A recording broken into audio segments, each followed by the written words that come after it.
Hello everyone, welcome to my channel filmy status. Hindi దర్శకుడు, actor అయిన అనురాగ్ కశ్యప్ బాలీవుడ్ పైనే విరక్తి చెందుతున్నాడు. ముంబైని వదిలేసి సౌత్ ఇండస్ట్రీలోనే సెటిల్ అయిపోవాలనుకుంటున్నానని ఆయన చెప్పాడు. రీసెంట్గా ఓ ఇంటర్వ్యూలో అనురాగ్ కశ్యప్ మాట్లాడుతూ ఏమన్నారంటే, సౌత్ ఇండస్ట్రీని చూసి అసూయపడుతున్నాను. ఎందుకంటే వారిలాగా నేను ఇక్కడ ప్రయోగాలు చేయడం కష్టం. అది చాలా ఖర్చుతో కూడుకున్నది. చేయాలన్న కసి నాలో ఉన్న లాభ నష్టాల గురించి లెక్కలు వేసుకుని నిర్మాతలు వెనుకడుగు వేస్తారు. ఇంకా నిర్మాతలు నాకు లాభమే రాలేదు, దీనివల్ల డబ్బు నష్టపోయా అని తిడుతుంటారు. సినిమా స్టార్టింగ్ నుంచే వ్యాపారం గురించే మాట్లాడుతూ ఉంటారు.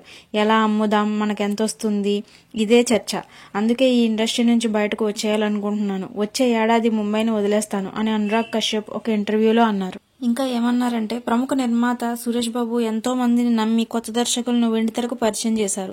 ఇలాంటి వారిని బాలీవుడ్ నమ్మదు, ఎందుకంటే ఈగో అని అనురాగ్ కశ్యప్ చెప్పుకొచ్చాడు. ఇక యాక్టర్ గా అనురాగ్ కశ్యప్ చివరగా రైఫిల్ క్లబ్ విడుదలై 2 సినిమాల్లో నటించారు. ఇప్పటి వరకు దాదాపు 18 సినిమాలు డైరెక్ట్ చేయగా అందులో మొట్టమొదటి చిత్రం పాంచ్ ఇంతవరకు రిలీజ్ కాలేదు. దాదాపు 2 దశాబ్దాల తర్వాత పాంచ్ ను ఎట్టకేలకు రిలీజ్ చేసే ఆలోచనలో ఉన్నారు.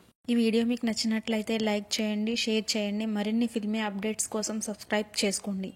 Thank you for watching.